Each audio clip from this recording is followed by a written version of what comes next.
Students, आज हम lesson number 7 आपके क्लास 9th का स्टार्ट कराना है। इसमें आपके मैं कुछ बेसिक्स इस वीडियो में बताऊंगा। तो ट्रायंगल से, जैसे कि आप जानते हैं, ट्रायंगल दो वर्ड से मिलकर बना है।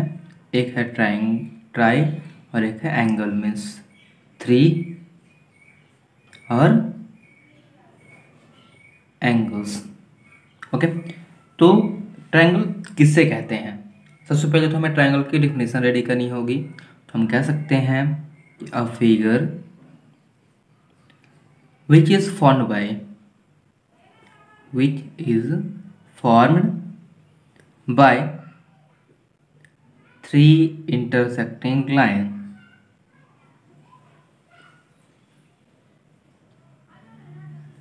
A figure which is formed by three intersecting line is called triangle. Okay, triangle में तीन एलिमेंट्स होते हैं, जैसे कि आप देख पा रहे हैं। यहाँ पे एक ये साइड है, फिर ये साइड है, ये भी साइड है, और ये एक एंगल है, ये एंगल है और ये एंगल है। ओके, तो इसे साइड्स कहते हैं स्टूडेंट्स। इसे अगर बाहर से हम देखें तो इसे वर्टेक्स बताएंगे, और अगर इसी को इंटीरियर बेसिस पे देखेंगे तो ये एंगल होगा। तो इस तरह से ट्रायंगल में कुल मिला के कितने एलिमेंट्स होते हैं? ट्रायंगल के जो एलिमेंट्स होते हैं वो 6 होते हैं। कौन कौन से? 3 angles plus 3 sides. Okay student, triangle का जो क्लासिफिकेशन है वो भी किया गया है। ट्रायंगल का जो क्लासिफिकेशन है वो दो बेसिस पे किया गया है। एक है बेस्ड ऑन एंगल और दूसरा है based on side. Okay, based on side. Based on angle क्या है? तो बेस्ड ऑन एंगल के अकॉर्डिंग 3 टाइप होते हैं। वो कौन कौन से हैं? एक है acute angle, acute angle triangle, या इसे हम एक्यूट ट्रायंगल भी बोल सकते हैं। ओके, एक्यूट ट्रायंगल की वैल्यू क्या होती है? इसके सभी angles, all angles are acute. अब एक्यूट मीन्स 0 से 90 के बीच में होते हैं, नहीं 0 नहीं 90, 0 90 के बीच में होते हैं। जो दूसरा एंगल है वो है राइट ट्रायंगल। राइट ट्रायंगल में क्या होता है कि केवल एक angle, one angle is of 90 degree. एक एंगल की वैल्यू 90 डिग्री की होती है।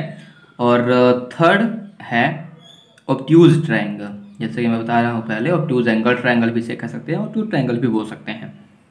तो जो ऑब्ट्यूज ट्रायंगल होता है उसमें एक एंगल की वैल्यू होती है 90 से 180 के बीच में, लेकिन कभी भी 180 नहीं हो सकते, बिकॉज ट्रायंगल के सभी एंगल को सम करने पर 180 आता है। ये हम पिछले लेसन में एंगल सम प्रॉपर्टी में सीख चुके हैं। अब हम चलते हैं based on side. Side basis पे भी 3 टाइप होते हैं। कौन कौन से? तो वो हैं स्केलन ट्रायंगल, स्केलन ट्रायंगल। इसकी डिफिनेशन क्या होती है? हम सिंपल शॉर्ट में कह सकते हैं all sides are unequal. All sides are unequal. Okay, we can say that definition of scalene triangle is in which triangle whose all sides are unequal, these are known as scalene triangle. And in second we have to complete this as isosceles triangle. isosceles triangle इसका दूसरा part नाम है, और इसमें केवल 2 sides equal होती हैं। 2 sides are equal. तीसरा है इक्विलैटरल ट्रायंगल। इक्विलैटरल ट्रायंगल, इसमें आप समझ गए होंगे कि सभी साइड्स इक्वल होती हैं, all sides are equal. Students, जब हम टाइप कंप्लीट कर चुके हैं तो कुछ और चीज़ें हैं जो कि हमें ट्रायंगल के रिलेटेड कंप्लीट कर लेनी चाहिए। अभी हम angle sum property, exterior angle property ये सब कंप्लीट कर चुके हैं, बट फिर से थोड़ा रेडी कर लेते हैं। Exterior angle, exterior angles. तो स्टूडेंट्स, स्टेट एंगल प्रॉपर्टी के अकॉर्डिंग कोई भी एक ट्रायंगल है, जैसे ये एक ट्रायंगल है, इसमें किसी भी एक साइड को आगे बढ़ाया जाए, जैसे इसे बढ़ाया गया या मान लीजिए अगर इसे ही बढ़ाया जाता है तो क्या होता है। सपोज दैट इसे हम x, इसे y, इसे ABC नाम देते हैं। तो स्टेट एंगल प्रॉपर्टी के अकॉर्डिंग ABC, x की वैल्यू क्या होगी, एक्सटीरियर एंगल की वैल्यू अपोजिट इंटीरियर के सम के इक्वल होती है। x equal b plus C होगा और y equal a plus B होगा। ओके, तो यह है एक्सटीरियर एंगल प्रॉपर्टी। और अगर एक्सप्लेन में इसे जानना है तो पिछले वीडियो में आप चले जाएगा, लेसन नंबर 6 में आपको पूरा मिल जाएगा। फिर कुछ और चीज़ें हैं जो कि ट्रायंगल में ज़रूरी होती हैं, जिन्हें एल्टीट्यूड कहते हैं। उनमें से कुछ हैं जैसे कि एल्टीट्यूड हो गया और मीडियन हो गया। एल्टीट्यूड किसे कहते हैं, तो किसी भी ट्रायंगल में सामने की साइड पर जो राइट एंगल बनाता है, ओके, किसी भी सामने के साइड्स पे जो भी राइट एंगल्स बनाते हैं, ये तीनों ही क्या कहलाएंगे, इसके एल्टीट्यूड कहलाएंगे। ओके, और we can say that perpendicular from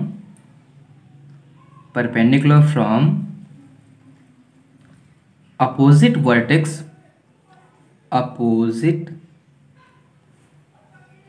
vertex of a triangle on side is known as altitude। फिर एक और टर्म है जिसे मीडियन कहते हैं। तो मीडियन जो होता है वो किसी भी ट्रायंगल में सेम यही चीज़ होती है, लेकिन परपेंडिकुलर ना होकर के वो किसी भी अपोजिट साइड को बाइसेक्ट करता है। मीन्स अगर यहाँ से ये निकला तो इस साइड को बाइसेक्ट करेगा, ये पार्ट इक्वल होगा। अब यहाँ से ये होगा, सॉरी ये थोड़ा टेढ़ा हो गया है यहाँ पर, यहाँ क्योंकि यहाँ 90 डिग्री जरूरी नहीं है, यहाँ पे ज़रूरी ये है कि ये और ये साइड्स इक्वल हों। अगर हम इसे ग्राफ करते हैं तो ये और ये पार्ट इक्वल होगा। ध्यान रखिएगा कि एल्टीट्यूड का जो इंटरसेक्शन पॉइंट आया है उसे आर्थोसेंटर कहते हैं। आर्थोसेंटर अगर पूछा जाएगा तो आप बता सकते हैं इंटरसेक्शन पॉइंट ऑफ एल्टीट्यूड्स। और इस तरह से मीडियन का जो इंटरसेक्शन पॉइंट होता है उसे सेंट्रॉइड कहते हैं। ठीक, किसी भी ट्रायंगल में जो सेंट्रॉइड और आर्थोसेंटर होते हैं वो कॉन्करेंट लाइन के एग्जाम्पल भी होते हैं। कॉन्करेंट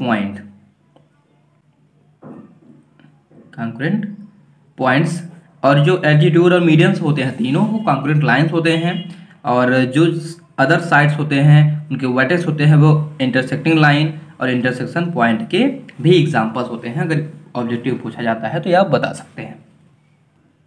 स्टूडेंट्स, इस लेसन में हम स्पेशली ट्रायंगल के कॉन्ग्रुएंस के बारे में जानेंगे।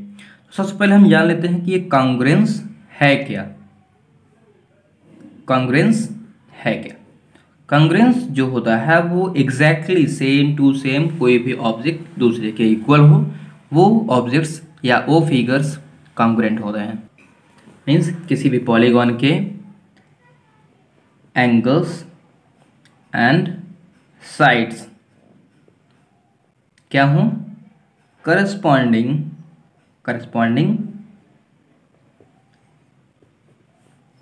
एंगल्स एंड साइड्स के इक्वल हो, उसे कॉन्ग्रुएंस फिगर कहते हैं।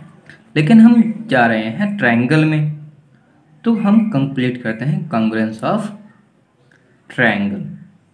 ट्रायंगल में क्या होना चाहिए, पहली चीज़ तो ट्रायंगल के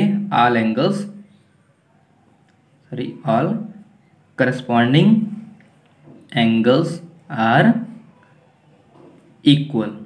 ओके, जितने भी करस्पॉन्डिंग एंगल्स होते हैं सभी इक्वल होते हैं। और दूसरी चीज़, all corresponding sides are equal. ये कॉन्ग्रुएंस की कंडीशन होती है ट्रायंगल के लिए। कॉन्ग्रुएंस के कंडीशन में जैसे दो ट्रायंगल्स हैं, ये दो ट्रायंगल हो गए, ओके, तो ये दो ट्रायंगल्स कब कब कॉन्ग्रुएंट हो सकते हैं ये मैं कंडीशन बता रहा हूँ। ABCDEF। जैसे पहली कंडीशन है कि अगर दोनों ही ट्रायंगल के पहले साइड के इक्वल, दूसरे साइड के इक्वल, तीसरे साइड के इक्वल हो गई तो ट्रायंगल कॉन्ग्रुएंट होंगे, जिसे side side side congruent rule या शॉर्ट में SAS कॉन्ग्रुएंट रूल भी लिखते हैं। सेकेंड कंडीशन जो है वो, अगर मान लीजिए ये साइड और ये साइड इक्वल है, ये साइड और ये साइड इक्वल है, मीन्स कोई भी दो साइड इक्वल है और उनके बीच का एंगल इक्वल है। जरूर नहीं कि अब यही, अगर ये है तो यही भी होना चाहिए, ये है तो ये भी हो सकता है, लेकिन अगर ये दो साइड्स हैं तो फिर इनके बीच का एंगल जैसे ये है, यहाँ पर ये बीच का एंगल ये होना चाहिए।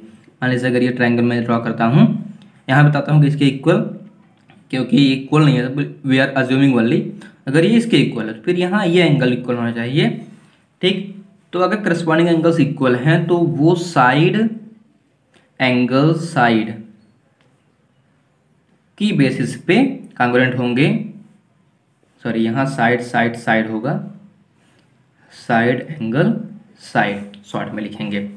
थर्ड है जो जरूरी है, और इसमें केवल 4 रूल्स ही होते हैं, 4 से अधिक नहीं होते हैं, ध्यान रखेंगे। इसमें एंगल साइड एंगल नहीं होते, सॉरी एंगल साइड एंगल। किसी भी ट्रायंगल में दो एंगल्स अगर इक्वल हैं और उनके बीच की एक साइड इक्वल है, जैसे कि ये एंगल इस एंगल के इक्वल हो गया और ये एंगल इस एंगल के इक्वल हो गया, ओके। अब उनके बीच का साइड इक्वल होना चाहिए, मीन्स ये साइड इस साइड के इक्वल होना चाहिए, तो ट्रायंगल कॉन्ग्रुएंट हो जाएगा। तो यहाँ पे क्या हो गया, दो एंगल्स, एक साइड और एक angles, means angle side angle basis पे ट्रायंगल कॉन्ग्रुएंट हो गया। इसे हम साइड साइड एंगल नहीं लिख सकते हैं, लेकिन इसे हम एंगल एंगल साइड भी लिख सकते हैं। क्यों? क्योंकि अगर दो ट्रायंगल, किसी भी ट्रायंगल के दो एंगल इक्वल होंगे तो तीसरा ऑलरेडी इक्वल होगा, because sum of 3 angle is 180 degree. ठीक, और जो फोर्थ है वो है राइट एंगल हाइपोटेन्यूज। अगर दो राइट एंगल ट्रायंगल्स हैं तो उस कंडीशन में, और कोई एक साइड इक्वल होनी चाहिए, तो वो ट्रायंगल्स RHS रूल से इक्वल होते हैं, या इसे हम हाइपोटेन्यूज और लेग भी कह सकते हैं। लेग मीन्स कोई भी एक साइड, क्योंकि अगर दो राइट ट्रायंगल्स है तो राइट एंगल तो ऑलरेडी इक्वल होगा ही, इसलिए हम इसे, इस रूल को कभी कभी आप HL भी लिखा हुआ पा जाएंगे। आपके इस क्लास में हो सकता है ना मिले, लेकिन अगले के कंपटीशन एग्जाम में शायद आपको HL भी मिल जाए, तो वहाँ कन्फ्यूजन नहीं होना है, HL RHS ही है, ओके। तो इन रूल्स को हमें माइंड में रखना है और ट्रायंगल को किस तरह से कॉन्ग्रुएंट करना है, इन सभी चीज़ों को हमें कंप्लीट करते हुए और अपने माइंड को एकदम एक्टिव रखना है और लेसन नंबर 7 के लिए निकलना है। स्टूडेंट्स, ट्रायंगल की कुछ प्रॉपर्टीज़ है जो हमें रेडी कर लेनी चाहिए, जो कि आपके लास्ट एक्सरसाइज में काम आएंगी। ट्रायंगल इनइक्वालिटी प्रॉपर्टी,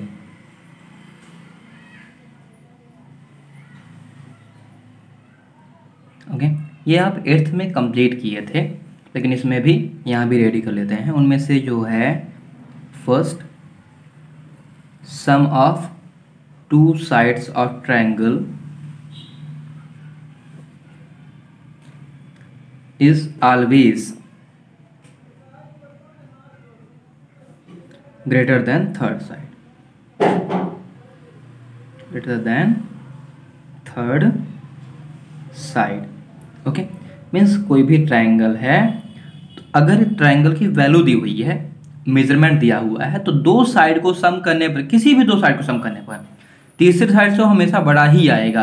अगर इक्वल या छोटा आ जाता है तो ट्रायंगल का फॉर्मेशन इम्पॉसिबल है, वो ट्रायंगल नहीं बन सकता।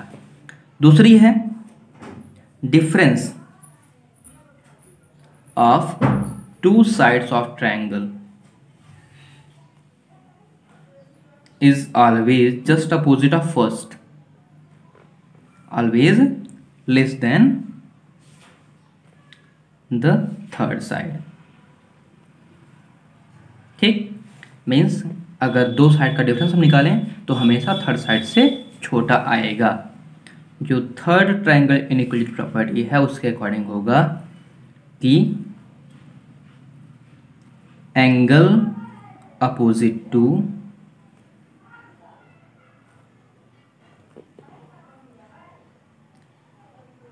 लार्जर साइड इज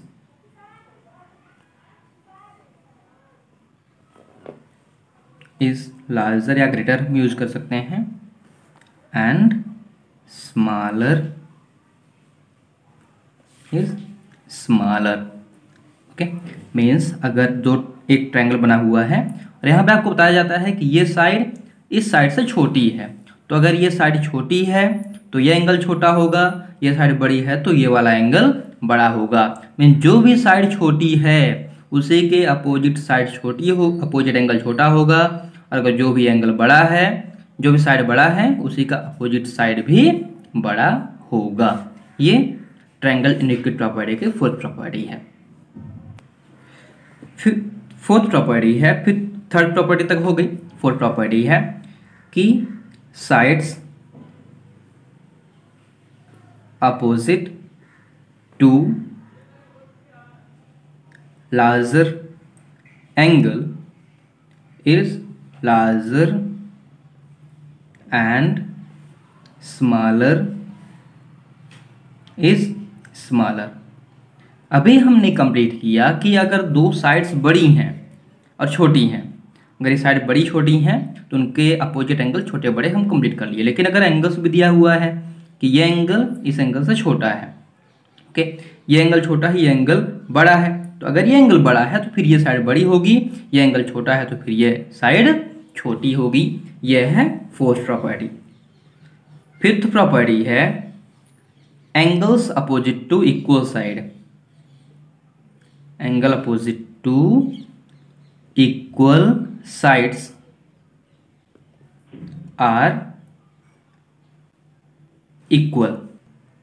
स्टूडेंट्स, किसी भी ट्रायंगल में अगर ये दिया हुआ है कि दो साइड्स इक्वल हैं, जैसे कि ये साइड अगर इक्वल हैं तो इनका अपोजिट एंगल भी आपस में इक्वल होगा। यह है opposite angle opposite to equal sides. Means अगर दिया हुआ है कि ए बी इक्वल ए सी, तो यहाँ पर एंगल बी और एंगल सी भी आपस में इक्वल होंगे। और सिक्स प्रॉपर्टी है sides opposite to equal angle. Okay, side opposite to equal angle means कोई भी ट्रायंगल है और यहाँ पर दिया हुआ है कि ये दो एंगल्स इक्वल है, मीन्स कोई भी दो एंगल इक्वल हैं तो उनके अपोजिट साइड्स भी इक्वल होंगी। तो इतनी प्रॉपर्टी, इतनी थ्योरी आप इस लेसन की रेडी किए रहेगा। अगर ये प्रॉपर्टी आपकी पूरी रेडी है तो समझ लीजिएगा कि लेसन नंबर 7 आपके कब्जे में है। लेसन नंबर 7 को आप जल्दी से जल्दी फिनिश कर पाएंगे। जब आप एक्सरसाइज कंप्लीट करेंगे तो वहाँ किसी भी तरह की प्रॉब्लम नहीं होगी कि ये कैसे आ गया, ये कहाँ से आया, ये क्या हो गया। ओके, तो सभी प्रॉपर्टीज कंप्लीट कर लीजिएगा एंड गुड लक।